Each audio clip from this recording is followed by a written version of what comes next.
If you're a user of the 18kPV, you may have noticed a new setting in the maintenance menu of the Monitor Center called Working Mode. Now you may be thinking, wouldn't you always want it in Working Mode? But it's actually a new settings menu with Working Mode profiles. In addition to reorganizing the various settings to be less cluttered, you now have a timeline and better correlation between settings and their function. Under the new section, you can select which mode you're trying to implement, along with the relevant variables and time frame.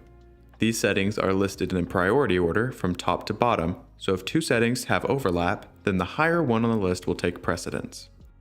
Peak shaving is first on the list. Peak shaving is a feature that will offset any loads above the set shaving power threshold. This means that, for example, if you had 9 kilowatts of loads running and 6 kilowatts of shaving power, your grid will power 6 kilowatts with the additional 3 coming from your inverter. If you plan on using this, select Enable to allow the settings to trigger. You have two time frames that you can set up, each with their own shaving power and minimum battery charge to begin the cycle, listed as Start Peak Shaving Volt or SOC. Peak shaving timelines will take priority on the list over other settings as long as their conditions are met. Backup/AC charge mode is next, letting you specify times that you want to ensure the grid charges your battery bank. This setting works well with peak shaving to charge during off-peak energy cost, while peak shaving lets you cut your usage during the on-peak cost. This mode also has a battery backup enable, which will manually set your inverter to keep your batteries topped off, similar to the Start Battery Backup function from the main monitor screen. The settings for this mode also have 3 configurable timeframes and a max charge value. Under PV charge priority, you'll find the simple settings for having your PV dedicated to battery charge foremost. If you have PV input above the charge power variable, that excess will supply loads or export to grid if you have export enabled.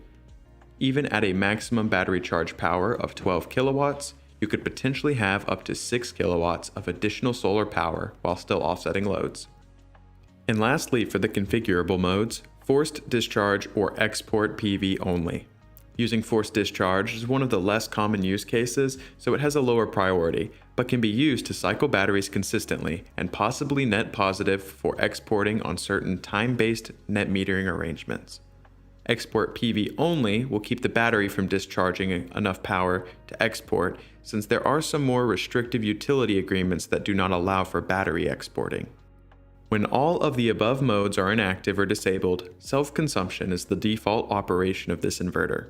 This will utilize the general settings of your inverter, powering loads with as much of the inverter's PV and stored battery power as needed, and reserving or charging with the excess.